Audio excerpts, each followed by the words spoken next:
এই কর্মসূচিকে সামনে রেখে এদিন জেলার বিভিন্ন প্রান্তের মোট ৪২ জন যোগা ইনস্ট্রাক্টর মালদা টাউন হলের সামনে জমায়েত করেন। তাদের দাবি সম্বলিত ব্যানার নিয়ে মিছিল বের করেন। মিছিল করে বিভিন্ন পথ ঘুরে জেলা প্রশাসনিক ভবনের সামনে যান। উত্থাপিত দাবিতে বিক্ষোভ দেখান। বিক্ষোভকারীরা যে ৬ দফা দাবিতে এদিন বিক্ষোভ দেখান তার মধ্যে যোগা ইনস্ট্রাক্টরদের জন্য ৩২ ঘন্টার সেশন ভিত্তিক ব্যবস্থা বাতিল করে মাসিক বেতন ভিত্তিক ব্যবস্থা চালু করা, প্রতি বছর ৫% হারে ইনক্রিমেন্ট এবং বেতন বৃদ্ধি কার্যকর করা, যোগা ইনস্ট্রাক্টরদের চাকুরি স্থায়ীকরণ ইত্যাদি ছিল অন্যতম। এই সমস্ত দাবিতে এদিন তারা জেলা শাসকের নিকট তাদের ডেপুটেশন পেশ করেন বলে জানা গেছে। আজকে আমরা ৬ দফা দাবি নিয়ে মালদা ডিএম অফিসে ডিএমের নিকট আমরা ডেপুটেশনটা প্রদান করি। কি দাবি আপনাদের?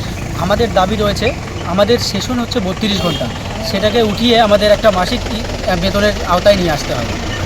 দ্বিতীয় নম্বর হচ্ছে প্রত্যেক সরকারি কর্মচারীদের ন্যায় 5% হারে ইনক্রিমেন্ট আমাদের দিতে হবে।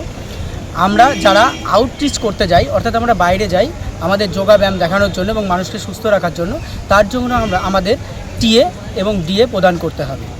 মেয়েদের মাতৃকালীন যেটা ম্যাটারনিটি লিভ যেটা মেয়েরা পায় 180 দিনের, সেই ছুটিটা আমাদের দিতে হবে, আমাদের স্থায়ীকরণ করতে হবে।